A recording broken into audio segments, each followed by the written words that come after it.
Are you happy now that you've switched to my sister?" "Of course. Anyone can see that Lucy is more attractive than you. Can't you even understand that? It was definitely the right decision to dump an old hag like you." As Tom uttered these words, my sister chuckled quietly. "Well, I'm glad you think so. I've been thinking it's good to be away from you too. Thanks for breaking up." "What?" "My name is Sophia. I'm a 40-year-old office worker. Until very recently, I had a boyfriend. His name is Tom, 2 years younger than me, and we met at a mixer party. I wasn't planning on attending the mixer, but my colleagues convinced me to go, just to make up the numbers. I had doubts about being the only middle-aged woman there, but all the men were 35 or older, and many were close to my age. I thought I could have a good time, and I had a lively conversation with all the men at the party. Amidst all this, it was Tom who was keenly interested in me.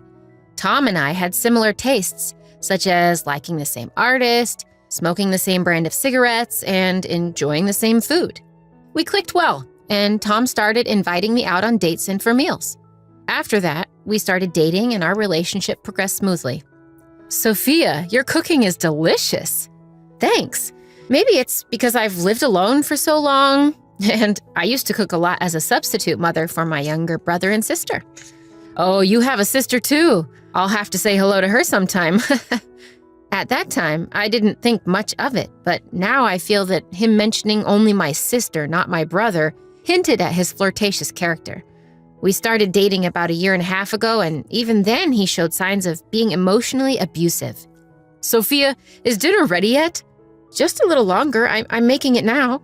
"What? I'm starving here. You're really inefficient." Despite us both working, he didn't do any household chores. Although he often came home earlier than me, he would just laze around on the sofa watching TV. "What, stew again? Give me something hearty or fried. Yeah, make croquettes." "Well, if I start making croquettes now, dinner will be very late." "Huh? It's easy to make those things. You're really bad at this. Just go to the grocery store and buy some." Tom would boss me around and give orders like this. He also mocked my appearance. "You're really ugly." Whenever he saw a beautiful female celebrity on TV, he would compare them to me and hurl abusive words. He would also call me an old hag, which was quite ironic coming from him, who was only 2 years younger. Whenever he got irritated or things didn't go his way, he would insult me to keep his mood up. However, he was very gentle at other times, saying things like, "I love you, Sophia," or "I feel calm when I'm with you." So I thought that the occasional insults were just a sign of him showing his true feelings because he loved me. Looking back now, it was a shockingly foolish interpretation. I came to realize the old saying, "Love is blind," is indeed true. After we had been dating for about 1 year, he started coming home late. "I have to work overtime today, so I don't need dinner." He would just send that message and call it a day. And every time he came home, he was drunk. When I mentioned that he smells of alcohol, Tom gets huffy and claims he only had a drink with his colleagues after work. But it's clear to me that he's had more than just one drink. His face is red, after all. But if I push him any further, he'll yell back tenfold, so I don't have any choice but to stay quiet. However, I couldn't help but sigh when I found business cards from strip clubs and brothels in his suit pocket. Well, if he's stressed out from work, I guess he needs some sort of outlet. But even though he's dating me, he still does these things. He's called me an old hag and an ugly duckling before, but I believed he still loved me as a woman.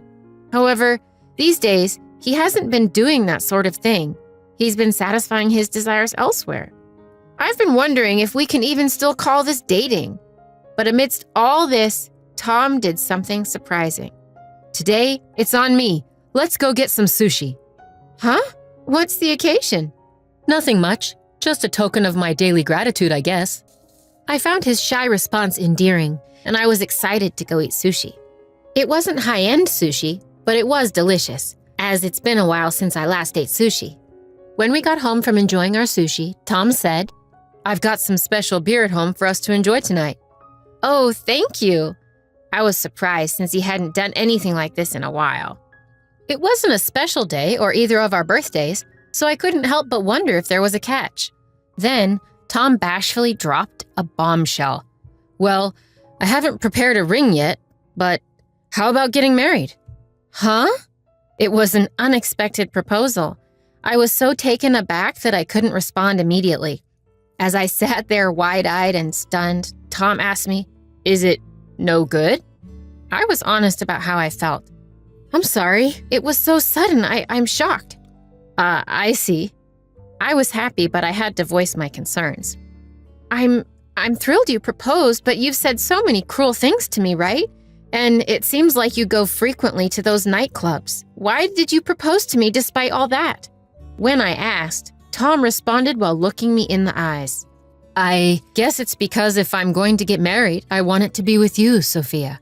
I've said terrible things to you, and I'm truly sorry. I've taken your kindness for granted. I promise I won't say anything to hurt you anymore.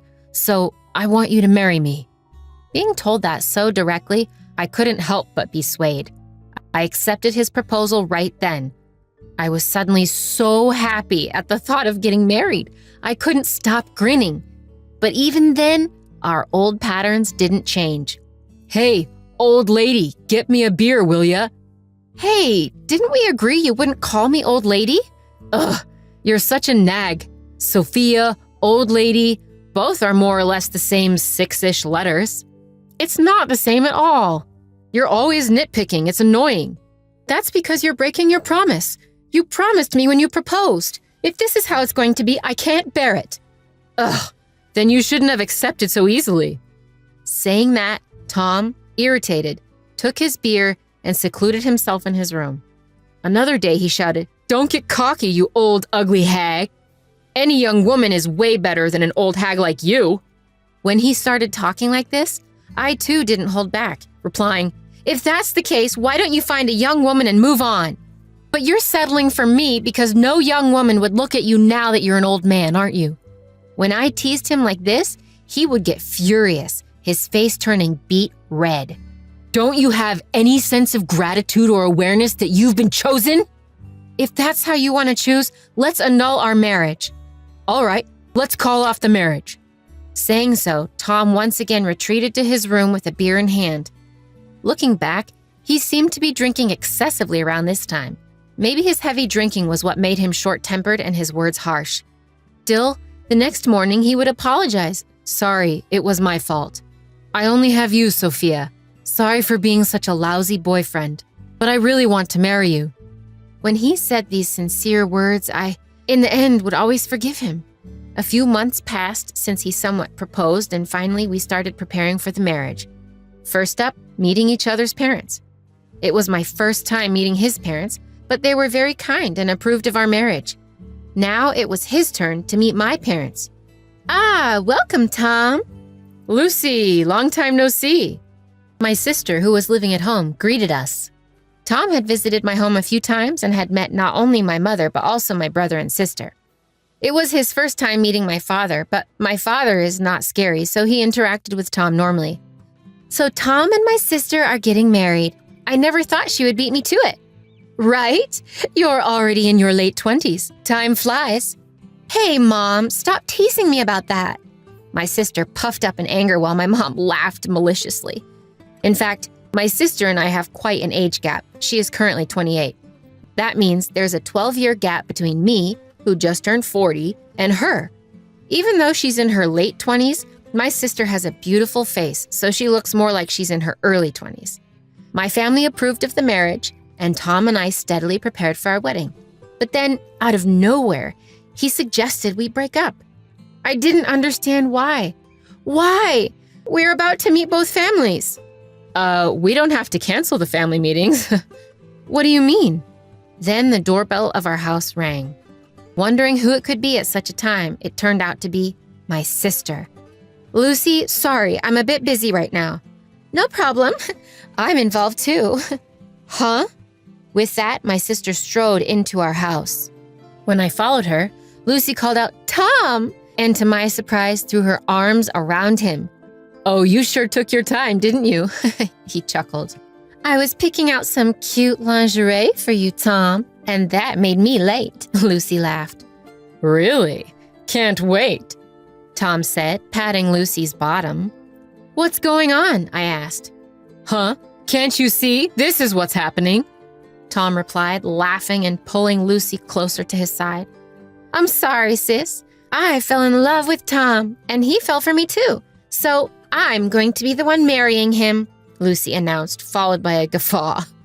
Unbelievably, just before our wedding, Tom switched from me to Lucy, as if she had just proposed to him. I felt like I was about to faint from shock.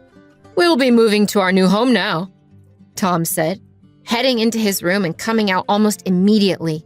It appeared that he had already packed his belongings. "You'll be alone again, sis, but you're already 40, so isn't it fine to stay single?" Lucy taunted with a malicious laugh.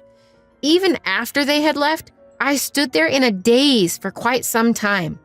What was the time I had spent with Tom all about?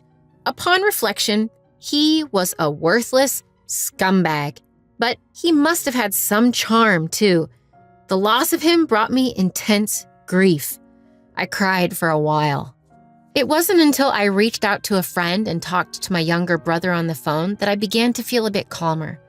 As I calmed down, I was able to think more clearly. As my mind cleared, I felt pure anger rising towards Tom and Lucy.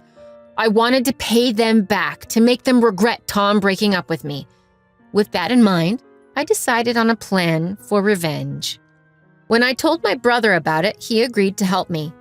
A few days later, the day came for the two families to meet. Apparently, Tom had not yet informed his parents, as they greeted me with, "Thank you for marrying Tom." My parents, too, seemed to be in the dark, greeting the other couple as Sophia's parents. Then, Lucy dropped the bombshell. "Actually, I'm the one marrying Tom." Both sets of parents were thrown into confusion, questioning Tom and Lucy, then turning their questioning to me. "Tom and I broke up recently. He seems to have taken up with Lucy," I said.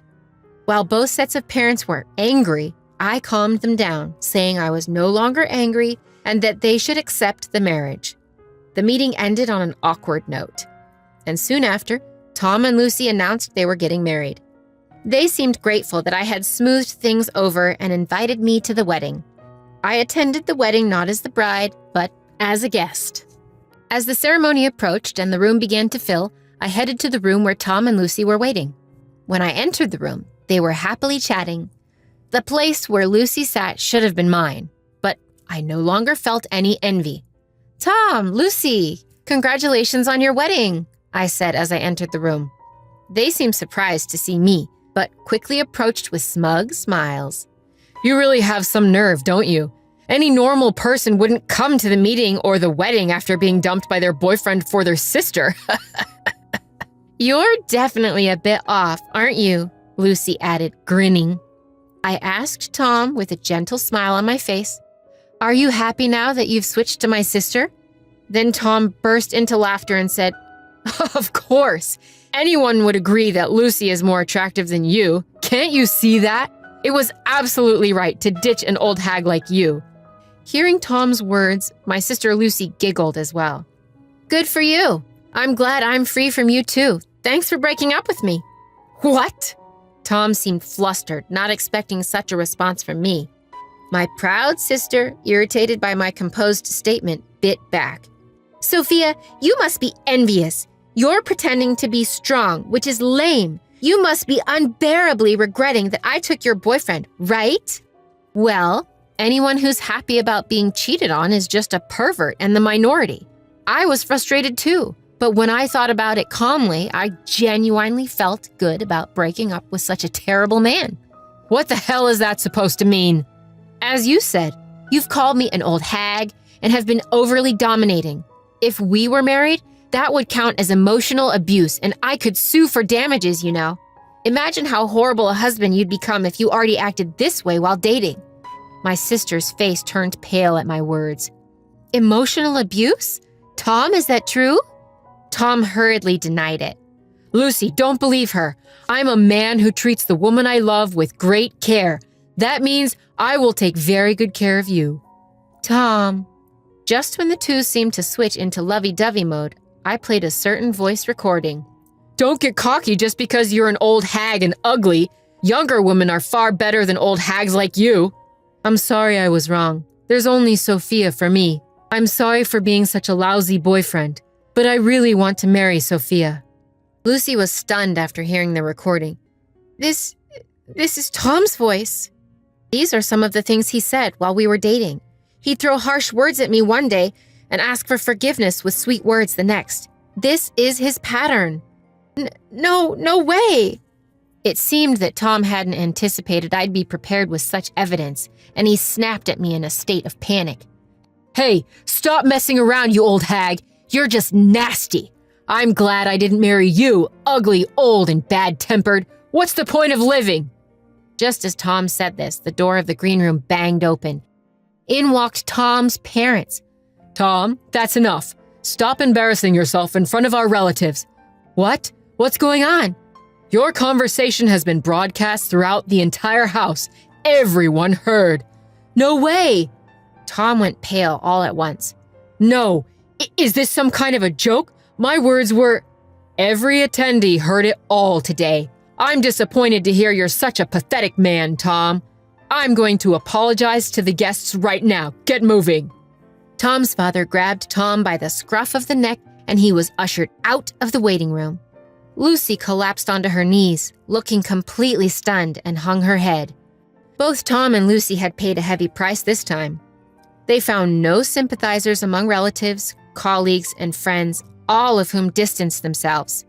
Tom, who worked in a predominantly female environment, seemed to have been demoted due to the scandal.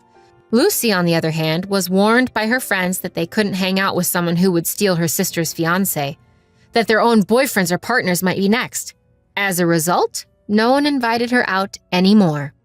However, once she found out that Tom was abusive, she seemed to have completely lost interest in him, and they ended up breaking up. But since they had already submitted their marriage license, they became divorced almost instantly after having spent a fortune on the wedding. Lucy was cut off by her parents, brother, and me after the incident and is now reportedly forced to live a frugal life in a cheap apartment working as a freelancer. Now, the reason why our conversation was broadcast throughout the venue at the wedding was because of a favor from my brother.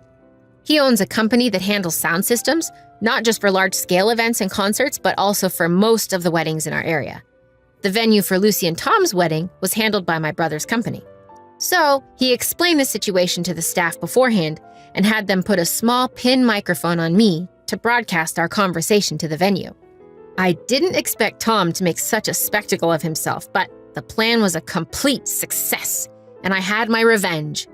Afterwards, I decided to throw myself into my work.